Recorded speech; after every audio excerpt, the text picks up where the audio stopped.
is where we're going to be at. On Facebook, we're also live on Radio Generation Kenya. Many times we're having these conversations alone in studio with Bashir. Lakini saa zingine Mungu anasema wacha atulete mtu. Mtu ambaye ataleta mchecheto fulani ambayo itainua show kwa mpigo tena shana. Sijaisikia ukitumia hiyo vocabulary hata siku moja. You guys know the word mchecheto? Yeah, I know the word mchecheto. Leo ndo nimejua unaijua. But anyway, you are not lying. I mean, most of the time I'm here looking at you.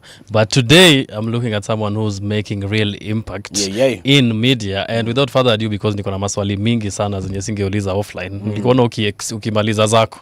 Nikasema wacha nisiulize zangu ndio nikuje nikusalvage uko mbele. Good man. So let me do this introduction that I wrote. I just asked ChatGPT to do the punctuation 1, 2, 3 ipange tu venye inafaa kuwa, but these are my words from the heart. Let's go. So tonight we are joined by someone working at the intersection of media, creativity and storytelling. I'm talking about none other than Lisa Muchangi. Is a marketing and communication strategist and currently the marketing and communications manager at Baraza Media Lab.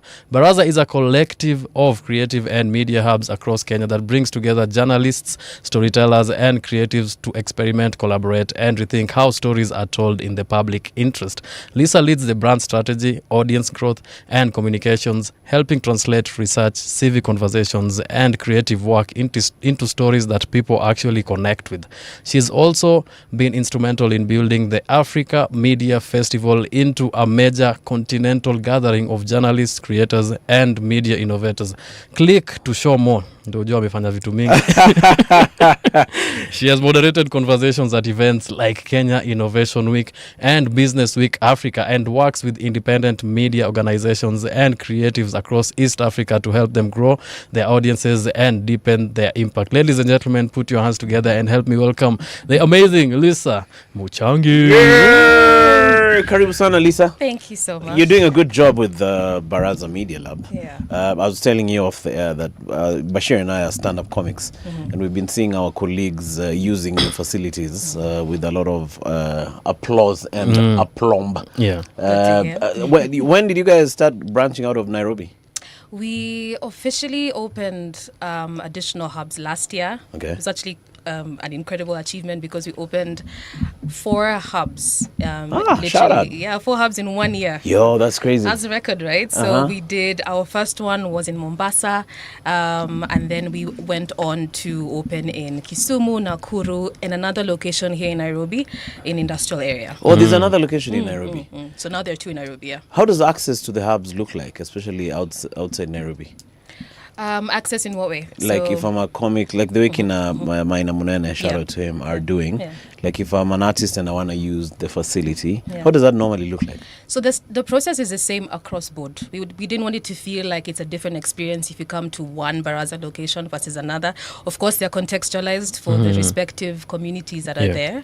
But it's as easy as walking in to inquire, calling, DM on Instagram, reach out, WhatsApp, LinkedIn, it doesn't matter. We are all available. Okay. And the process is we only follow primarily a membership model because the goal for us is membership is quite affordable, right? It's an annual membership. And the goal is that you don't just use this space as a co-working space only. It's really your experimentation space. You can host events from there. You can participate in some of the programs that we have curated specifically for the members that are there. There's a lot to do there, right? Okay. So also at the same time, we do have an ask of the community because the way that Baraza began, it was this is a space for an experimentation ground, basically. It's not about, okay, what you can get only, but also what you can give because as you mentioned off the air, that Baraza was set up based off of a research that was done on the state of media in Kenya. And what emerged was that there is clearly a need for a space that allows people to experiment, also a space that allows sort of like almost like a middle ground between legacy, traditional mainstream media, and also independent new media that we're seeing. So from the podcasters to content creators to even photographers as well, right? So almost like a middle ground, but primarily also a space to experiment. So you can go like, okay, I'm a comedian, but I want to work with a podcaster, right? This basically becomes a space for that. So at the same time, we do have an ask of the community. We normally have these, for example, lunch and learns, these evening sessions where we ask members of our community, we're like, okay, the members are asking for conversations on I don't know, getting started with podcasting, right? Then we have veteran podcasters in our space. So they come together, they put together lunch and learn. So that's their contribution to the community. Oh, okay. Yeah. So basically it is in essence more than just like a physical space to operate in. It's a community that we are trying to grow. And now, of course, expand beyond the Nairobi bubble. That was our dream, right? Like we were like, okay, Nairobi it's not oversaturated and overserved, but a lot of them are maybe feeling overtrained. But there are places in, let's say, Nakuru, where they're saying we need these trainings, we need these spaces. And how's it looking? Are they are the guys that are Very receptive. utilizing the spots? Very receptive. Oh, okay. We had our initial members join early on. I'd call them founding members for each of the locations, who almost also helped us figure out, okay, what are the needs of the community that are here, because the needs differ from these different counties that we're in, right? Also, there's some things that are really interesting and different. So, for example, you find in some counties, the focus is, the issue here is really they cannot get women into the rooms. You can't get them to come in, young women, right? Because of other different matters. Okay. So now we work with community organizations, we work with churches to bring them basically back in and to make them feel like this is truly their space. Access needs differ from place to place. Like in Nairobi, you're likely to find people, a photographer or an aspiring photographer with a camera or at least even a smartphone. But maybe, for example, in one particular county, that might not necessarily be the case. So what exactly can we do to make sure that they have the needs that they have? So if, for example, if it's in Coast, what are the issues that are specific to that region? So it's not basically a one-size-fits-all. Some things we've cut across board that are pretty much standard, but they differ from county to county, yeah. Maybe I have one more question, Kabla. No. Piga tu question 1, A, B, C. How long has Baraza Media Lab Yeah. been in existence? Officially since 2020, so that's about 5 years plus thereabout.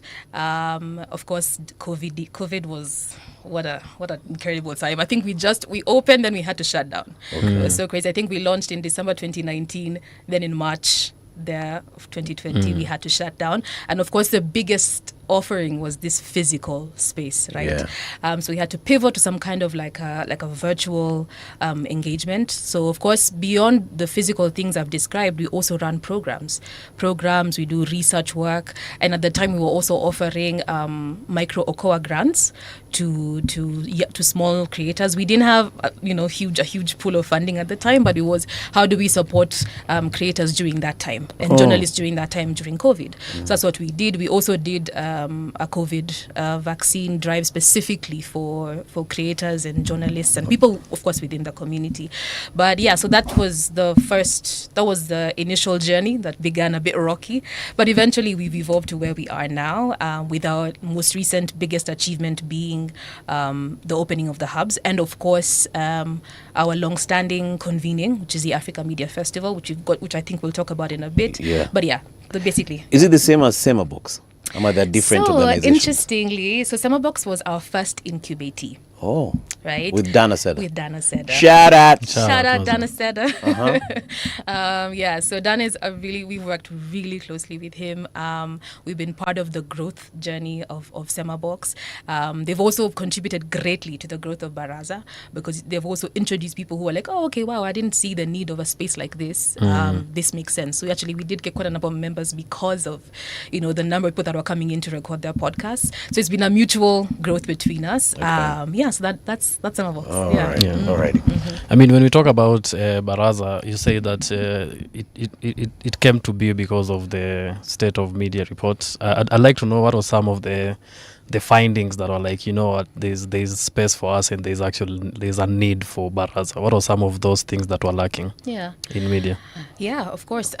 So one, of course, there was the biggest, I think, the elephant in the room, which is the shrinking business models. Yeah. The over-reliance on advertising for traditional media, that pool was running low. So that was a big thing that emerged.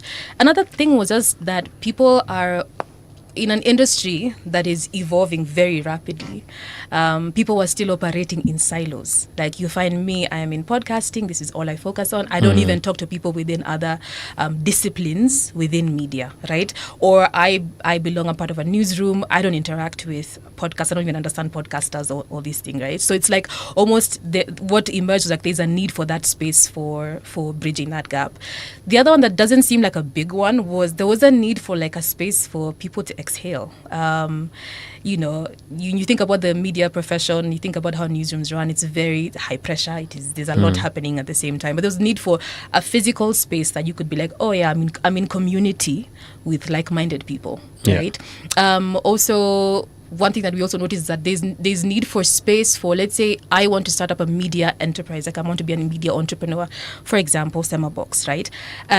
Where can I get support beyond what I know I can do, which is like the technical things? So for example, how do I get business support? How do I get network expansion support, right? So that basically, so beyond just the physical lab itself, Baraza became this place where you could come and you're like, okay, I have this idea. I'm looking for like-minded people that I maybe could partner with or get inspiration from. And we've seen that happen. We have one member who joined actually as a student. He's called Steve, really good guy. So he joined as a member as a photographer, but as a student member. For student membership, we charge 6,000 shillings a year. He joined back then, and his focus was like he would do photography part-time. So he'd come to the space to edit, right? Then eventually, during his time there, he got to speak to the likes of Aseda, a couple of other photographers. We also had one of Baraza's board members come in from another place from Singapore, come in and just have like a lunch and learn with people. And that eventually helped him set up his own, and of course with the times that we were in during COVID, it also allowed him to give him space to set up his own what's it called, live streaming business during the time when there was a shutdown.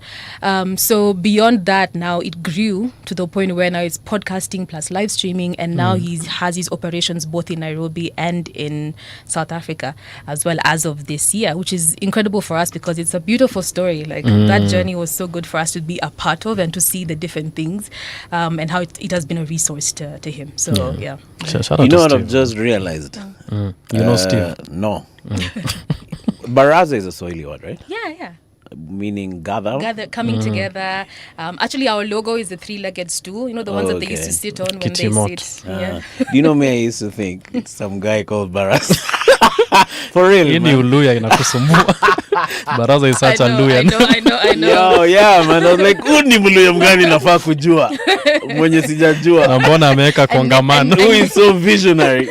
Kongamano. And named the company after himself. Yeah, I man. love that. I'm like, where is Baraza? Where did you come with him? No, that's really, really dope. Yeah. You did the Africa Media Festival recently. Yes. When was it? The most recent one. 25th and 26th of Feb. Okay. How did it go? It was amazing. This is our 4th edition that has just passed. We usually do it for about 2 days. So in essence, the festival is really this place. You know, when you're, there's been an oversaturation of traditional conferences, right? There are very many, especially globally, where we come, we have panels, everybody brings their brilliant ideas and opinions, right? People sit on a big stage. Yeah, and it's just, wow, okay, we still have a stage though. Yeah. But they're very big they're very ones. big, and people are even in suits and everything. For us, we were like, I George remember, Indirangu hosting all of them. Yeah. I'm gonna keep quiet. That guy is booked until 2098. Love that for him. So, you know, we were like, all of us, I think we were a couple of us who we sat down and we were like, okay, we're dreaming of an alternative kind of media gathering, okay? Where it's not just about, okay, wow, I've ticked a KPI where I spoke on a panel, so my boss should be happy with me. But it's really like a chance for us to, one, hear fresh perspectives from voices that we rarely ever get to hear from, right? I know everybody usually chases the very big names. We're very particular about balancing that when we're curating the festival. Who did you have in terms of names? We had Anita from Big Cabal Media. Okay. We had James Smart from Nation Media Yeah. Group. We had others that you've probably never heard of. Some Yeah. guys from Mauritius. Cool. We had Ivory Coast. We had a healthy mix Nice. of speakers. And yeah, so for us, the goal is, okay, it has always been, when you leave this festival, how do you leave feeling? Do you leave feeling that you've actually literally communed with people that are like-minded, and two, that you can actually practically go and apply the things you've learned? So let's say you're in the podcasting space and there was like a technical session that was happening.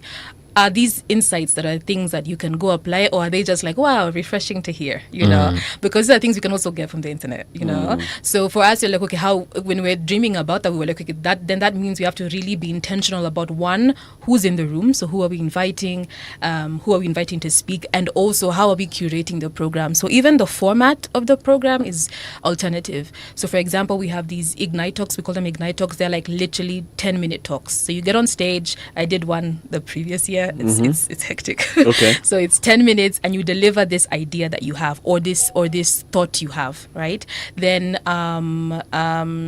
also we had demos. We have demos on stage as well as a format where you come and you showcase your product that you're working on, that can be useful to the people in the audience. And then of course the others are workshops that are really hands-on. Like it's 1 hour and 30 minutes per each workshop. So the goal is work, you know, like come up with some things, learn some things here practically. Then there's also unconference sessions, which are participant-led, where of course there's a general guiding topic, but you have actual people in the breakout rooms, you know, standing up to speak about a particular subject. So the goal for us is that sometimes maybe even in the curation process, it's very difficult to pick.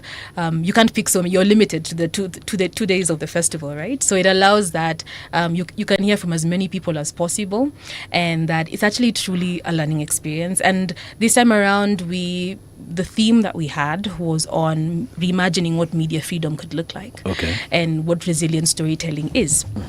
Because within the continent and also beyond globally, there's been issues around media freedom. So censorship, right? Censorship is a very common theme within Africa.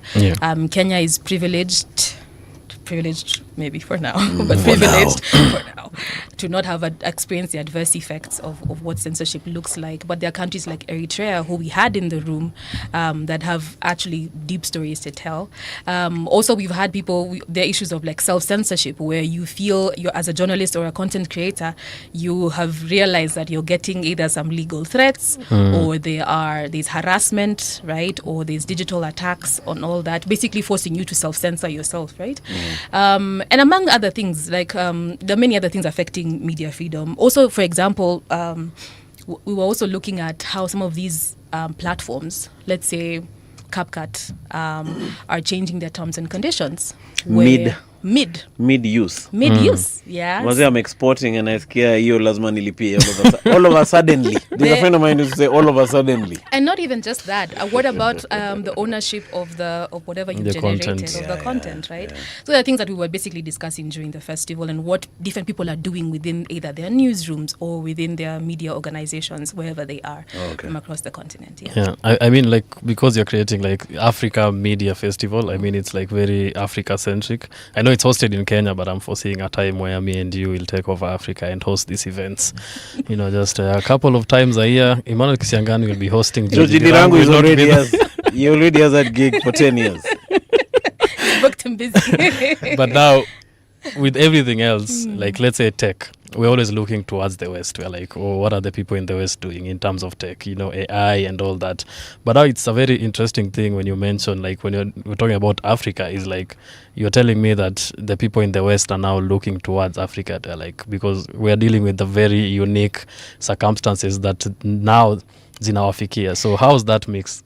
It was so interesting, actually, because I know when we were in the curation process, our curation team we were laughing about it lightly, obviously, where it's so funny that it's ironic that, you know, for the longest time, it's always been, oh, what can Africa do about its censorship issues and you know, and in their media freedom. But now the West are now looking at us, which is interesting, and the festival actually did provide ground for them to learn quite a lot. I can give an example of, you know, there were conversations around, for example, this is not even about censorship, it's more about like tech innovations, right? There's an organization called Radio Workshop from South Africa, where they were basically showing how to produce audio stories in 3 minutes, which is of course with the use of AI.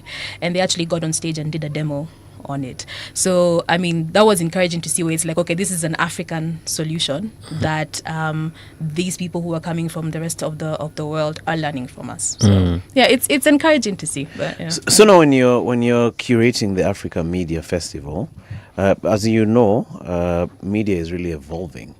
I think we're one of the few radio stations surviving the rough shift from traditional to terrestrial, not from traditional media to digital. Right? So when you're curating the attendees of the festival, do you think, does that come to mind? 100%. So the goal first, we begin first with what is the theme, right? Because you want to have the right people in the room. Also, like, media is broad, and also people are dealing with different matters. So we begin first with what is the theme that we're prioritizing, that we're focusing on, and then now we tie it into, okay, then what are the specific? We usually have like different tracks. So we have media, tech, and AI is one track. We have creative economy as one track. We have I believe it's social impact is another track. So those are the ones that basically guide what activities will happen and what subtopics will be explored. And then once that's sort of like cleared out, of course we have long-standing Africa Media Festival participants. We call them AMF veterans who've been with us since the genesis, right? Since day Georgie one. Dirangwen. No, the believers of this festival, and also friends of Baraza who've been with us throughout the journey, who will always sign up from day one. But also, we also try to make sure that at least there's like a beautiful representation and a diverse representation based or in alignment with the theme. So, for example, this particular theme we were exploring, a very sensitive topic. So, of course, we had a heavy number of journalists in the room. We also had people like citizen journalists, right, in the room. Cool. Yeah, right. Think about like during this last civic movement in Kenya, a lot of people literally became citizen journalists. So, like, there were quite a number of them. We had podcasters. We had people within the civil society space as well. So like the theme almost sort of like guides who we direct invitations to, but of course we open it up to everybody. If you feel like this resonates with you, you're welcome to attend. Yeah. Alrighty. We're going to switch it up and ask you a couple of questions about yourself. Bashir has a very personal question in nilikwambia earlier. Yeah. But before we get into that one of Bashir, there's something that we talked about yesterday, which I feel like we have to talk about it today. We normally do the show till 10, and normally when you get out of speaking of on radio the whole evening, you have some adrenaline rush. You need some comfortable spot to go to, man. And I was telling Bashir earlier, when I leave Jobo personally, I'm one of those guys who's you're a homebody. I like chilling on the outdoors. I just put my chair and I sit outside, and I've sorted all that stuff out, courtesy of Tiles and Carpet Kenya. Because if you just go pale Mombasa Road, you get into the upstairs. They have a place where you can get all manner of dope. I'm talking about really, really dope. Stuff that you can use on the outdoors. And, where is your favorite spot to reflect, Bwana Msikilizaji? I've shared with you my spot. My spot is up on the outdoor. I'm just over there with my coffee, and my cat is sitting over there next to me meowing. And I'm wondering, who impregnated my cat again? But that's just the way it is. Where's the dad? Yeah, where's the daddy?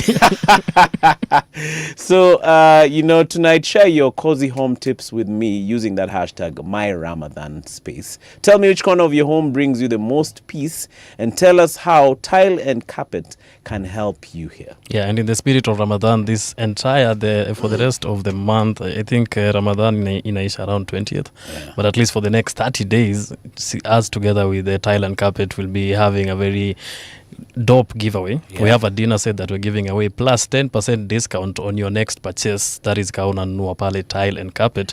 And remember, the good thing about Tile and Carpet is it allows you to just go wild with your imagination. All the colors, textures, whatever, comfort, luxury.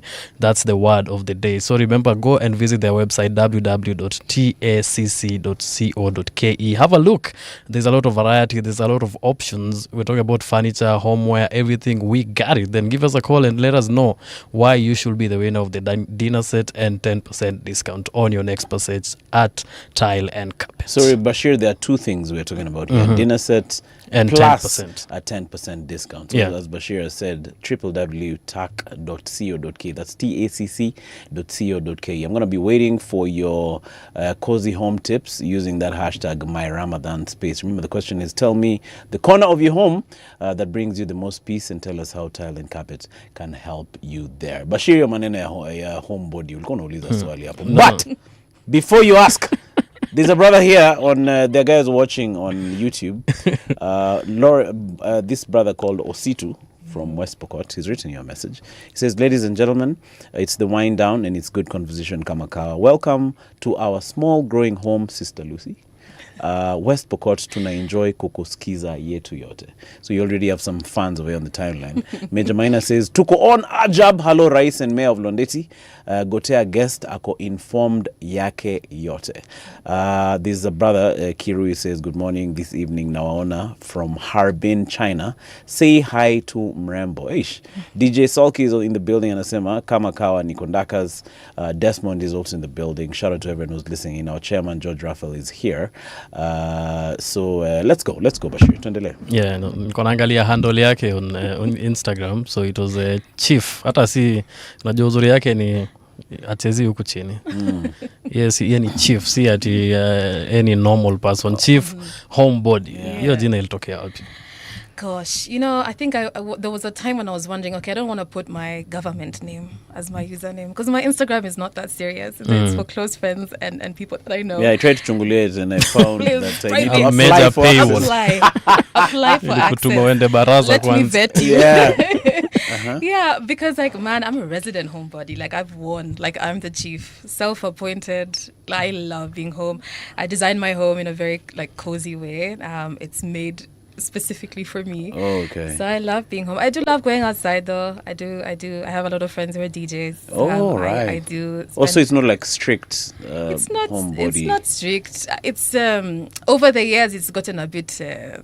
But I hate leaving my home though. All right. It's just perfect. Everything is the lighting because I don't do overhead lighting. Even the sun is stressing. Hey, that is dope. I don't do overhead lighting. The furniture is selectively picked nicely. By thou.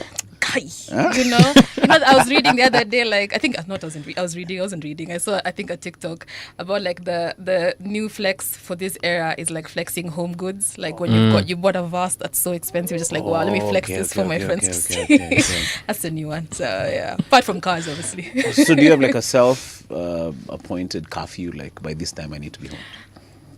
I feel like it's a mental thing that just happens where it's wow, my social battery has run out. Okay. So it's time to go home. E.g. after this conversation. You see, today, I'm running home. But you're doing well. Thank you. But now that you're doing all this stuff with Baraza Media, you're inviting people from other countries. There's the question of government. Does the government, do you think of that? How's the government going to react to the things that we're doing? Because you're talking about sensitive stuff, press freedom. We are. You're bringing in people from countries where there's no press freedom. So Yeah. probably somebody there is calling here hey, these people are hosting some people here. Why, can you guys do something about it? So do you think about that? We do. The first thing that we prioritize is safety of the people who are coming to share, which is very important. Some of them are carrying very sensitive stories and very sensitive lived experiences. So we prioritize first their safety. Okay. And secondly, over the years, actually, we've not necessarily been... we've been open to hear from the government. We have had some participation. However, we're very conscious of, what does that mean for the rest of the participants, right? What does their presence also signify? So the focus primarily is not necessarily on them, but on the people who are coming to share their stories and their lived experiences, especially because remember the goal is that you can...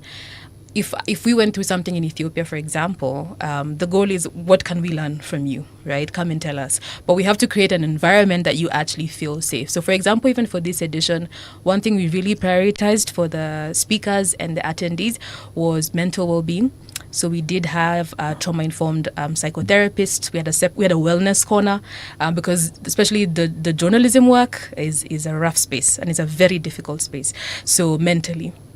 and of course in recent times. So we did have that. We had some wellness activities, even down to yoga and everything, just in between the breaks, because some of the sessions were very emotionally heavy. Some of them were remembering the lives lost in certain countries, related to such matters around media freedom. So priority really is the people who are, choosing and fight, doing the best that they can to get there. Remember, even also, like, there's some where visa is also a problem. They have visa issues. That, like, the whole process of coming to gathering with us at the festival meant so much that for us they are our first priority. Oh, okay. Yeah. Did you, like, for the first one? Were you the one who? Were you there when you were creating that fast? Absolutely. The fast? Oh, okay. Yeah, this is the birth of, this is the baby of a couple of us. We're about 3 or 4. And we sat together and we were like, okay, we're going to do this little experiment. It was literally, because remember, Baraza is an experimentation space. So this became our actual first experiment. And the first edition that we did, we actually hosted it at a hotel, a very popular posh hotel. Okay. And the feedback that we got from our community is like the feedback we got was that, hey, this is not our space. This is not, first of all, who we know you guys as Baraza, and also, like, us, as that we are tired of these sort of traditional sort of conferences. So we listened to that feedback and immediately applied that and moved to a different venue, which is at the National Museums of Kenya. And actually the feedback we got after that is that it felt like, from attendees, that it felt like the Africa Media Village. And like in a village, everybody has like their own role. It's not just about coming to take. I think people were pouring into each other. It was such a beautiful experience as a first one that is outside of a hotel conference room. Okay. So yeah. But kulikuwa na mamandazi kawaida. Don't worry, that's one that can never miss. Siulize speakers walikuwa kina. So out of 10, if we're going to rank African countries in regard to media freedom, oh my goodness, which ones would be at the top?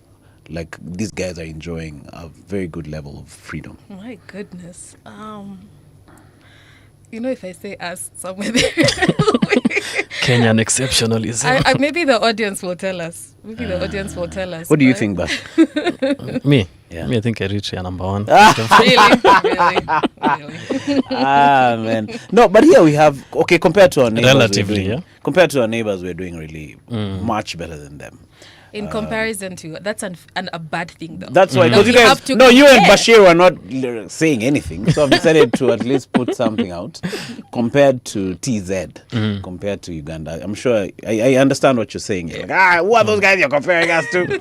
But we're doing well. I agree. I mean, a bad tech is better than no tech. Yeah. How about South Africa? Is it? Yeah. Are they doing well? They're doing way better than most countries. I mean, you have places like Sudan, Eritrea, Ethiopia. It's bad. Concerning. Yeah, it's very concerning. Thank you. Yeah. Concerning. I'm gonna be using that going forward. No, it's concerning. That's very concerning. Is there a correlation between like how a country is doing economically and like their level of media freedom? Because I feel like every time we talk about South Africa, I'm always tempted to think, is it because maybe the economy is doing better that they have certain privileges? Is there really a correlation, or it's purely dependent on the country? This is now personal opinion. Views entirely my own. I don't know. I feel like it's a systemic thing from colonial times. That's how I view it. It's like, depending on how you acquired your independence, the things that were set in motion are what matters really. For example, when it comes to even stifling of your growth, if you look at, for example, Uganda, when Museveni came into power, of course there were things that were happening before, right? But he was supposed to come in as this sort of like a liberator, right? And then Akamua, plot twist. Yeah. If you look at that, for them, like they were going to be almost quite similar to us if that is how it probably went, right? So there are many, like, I feel like it's a systemic issue because it's by design. So he knew that the way to win this election is to appeal to the hearts of the people who've been oppressed, right? And of course they had been oppressed. So then when you come in, you just change tactics. You understand? So I know I get what you're saying about the correlation about that, but like, where does that come from though? Yeah. Like, why is there an issue economically? Where is that coming from in the first So place? it goes back to the system. Yeah. Okay. Can we talk about the civic canvas? I think we had one of our friends. Yeah, Justine Wanda was one of the Shout out incubatees. Shout out. Yeah, incubatees ijaitumika pia hapa maze. Tutaiframe Which is pale. concerning. Deeply concerning. Can we talk about that? Can we talk about civic canvas? Sure. So last year, in response to the 2024 Mandamanos, we set up a program that basically we're looking at how can we get people who are like let's say our primary audience and our primary community rather to be more involved in civic matters, and they were already doing it, right? So how do we put it in a more structured way? So we invited comedians, we had poets, we had visual artists and photographers, and our goal was like, okay, how can we design a program that basically allows these people to use their platforms and their craft to talk about civic issues in a way that is appealing to their audience, right? Without necessarily taking them away from what is their core focus or telling them, okay, now stand on a pulpit and talk like this. No, you've already built an audience for yourself. They love your content. They love what you share and how you share it. Why not help you amplify that? So the program is, we have a series of course, events that we have like a fusion of these interdisciplinary forms of entertainment. So we'd have like comedians on stage, we have a photography exhibition showcasing some work, perhaps we have spoken word pieces, etc. happening in one night. But we also still worked now with different people. So for example, like you've mentioned, Justine was able to do sort of like with Maina, they did a tour around where we're based in the different counties. So the Bwana spokesman. Bwana spokesman, yeah. So that happened across different counties as convenings of comedy shows, and it was really incredible. The reception was so great. Of course, it was an experiment, another one. So and I know, for example, the Nakuru one did beautifully. It was such a wonderful experience, and of course, I'll let Justine, whenever she comes, to give you more on that.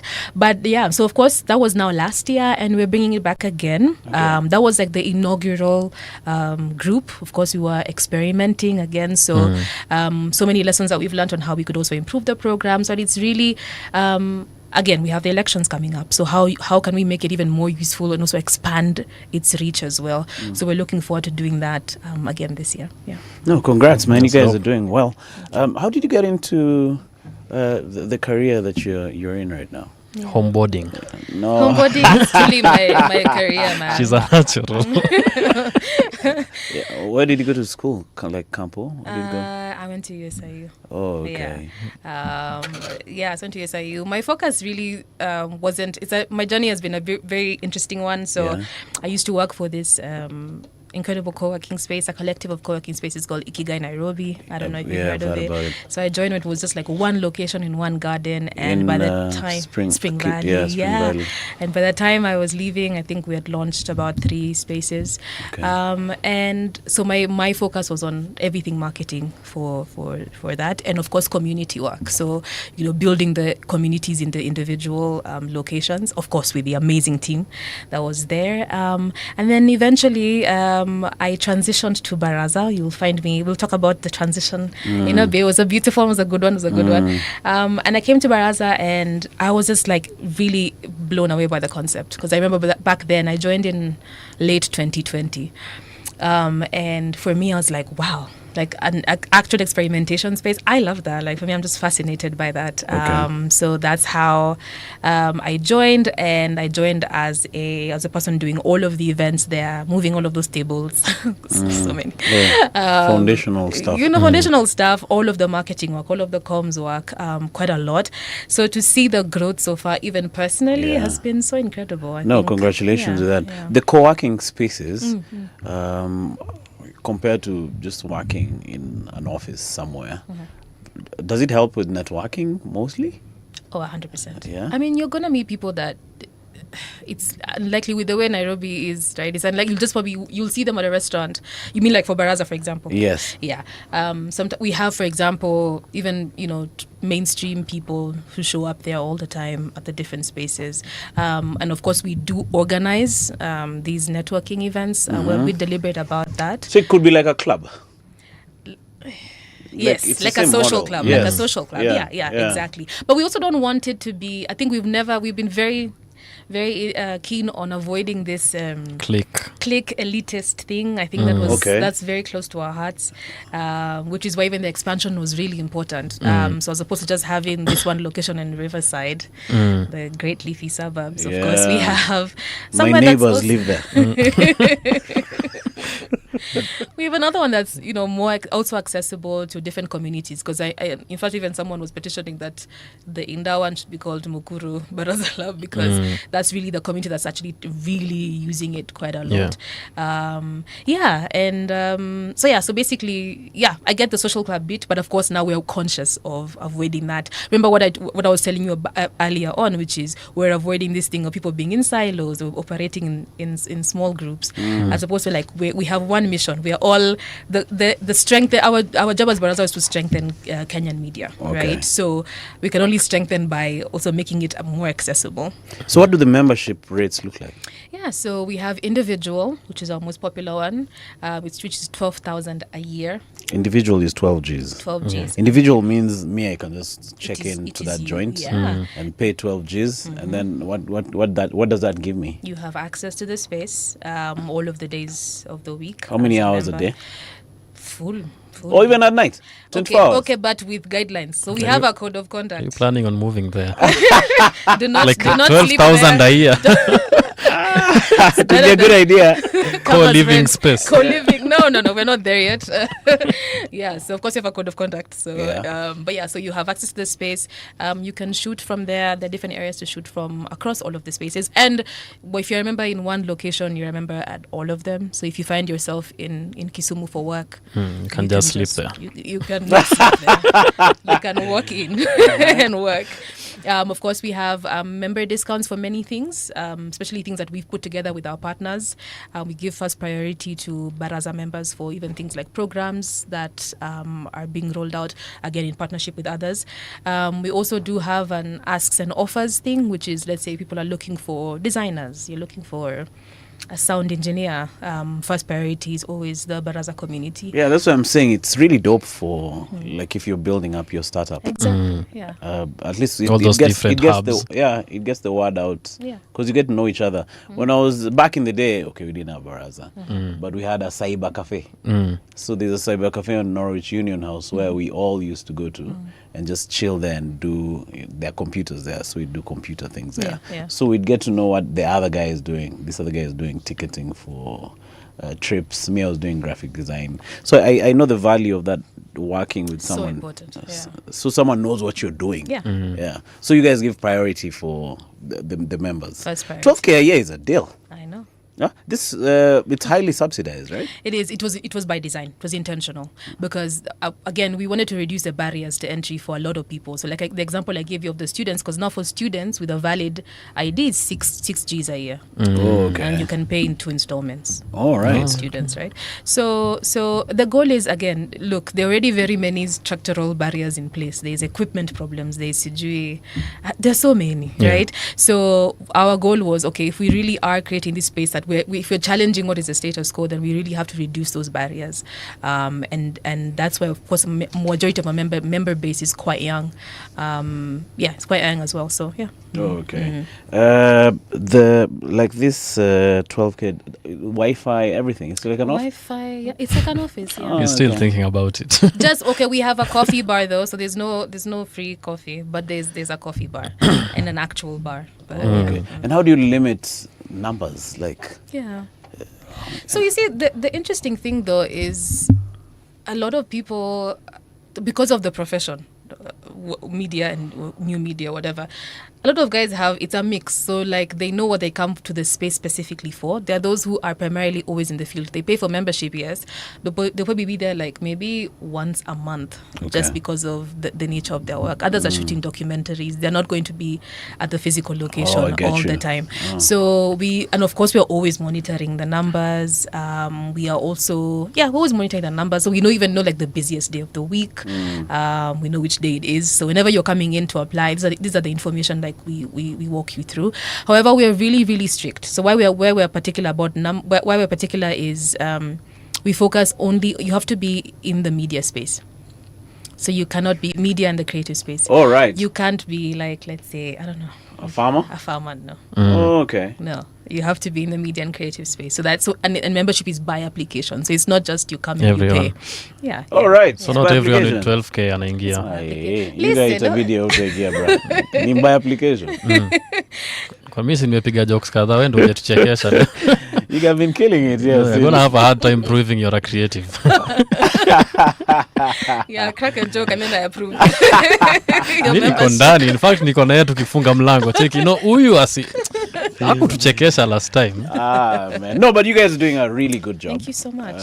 We have tasted the benefits directly as comedians from the work that you guys are doing. Amazing. And we hope we have a huge community of peeps who are watching this show, and many of them are really, really young. So I'm sure you're going to get a lot of feedback from this show. Look forward to that. Bash, I think we're going to close it up. Yeah. We're going to let Lisa leave. Are you going to come back one of these days? How bad was it out of 10? How bad was what Like today? the experience? Oh, this was great. You enjoyed it? I was so anxious before, but This was fun. Yeah. I After my loved it. first joke, No. Which one? This was kwa great. comedian ungejua joke ni gani. Man. Tony says very informative discourse story ya Komonga paused kiasi. Shout out to you Tony. Victor anauliza maneno ya matatu. Hiyo ni swali tutauliza siku ingine. BT also says leo majamaa ongei sisi watu wa tech tunaweza kuja. You said it's limited to Creatives. Media and creative. Okay. Tech, we love you, but we love you, bro. We love you, man. Your social media pages? Baraza Lab on Instagram, Baraza Media Lab everywhere else. Oh, okay. Alrighty. So hit them up. Bashir, kuna swali ya mwisho? No. I think like 40 seconds. Itabidi arudi tu. Yeah. Hii swali yangu ni very intricate. Yeah. So I think leo ulianza na zako simple and the next time when we have her for a longer time tauliza hizi zangu very. Yeah, man. And shout out to Rotuno too, working very hard in the background, Maze, making these things happen. Shout out to you, and we appreciate you. We're going to close it up. Remember, today is Throwback Thursday. Shout out to Chess and Thuzi Maziame to Andalia Mangoma Kem. Orodha ya How come today I'm vibing some deep soil? Sijui wetu. So please don't touch that dial. We're not going to be gone for long. We're going to be back with a couple of more stories. We'll be back before you can say Rumpelstiltskin.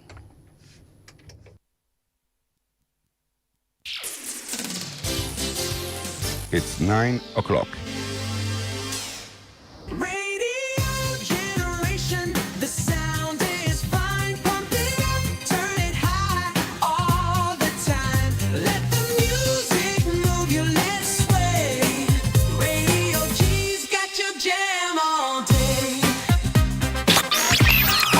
Radio Generation, the home of urban soul.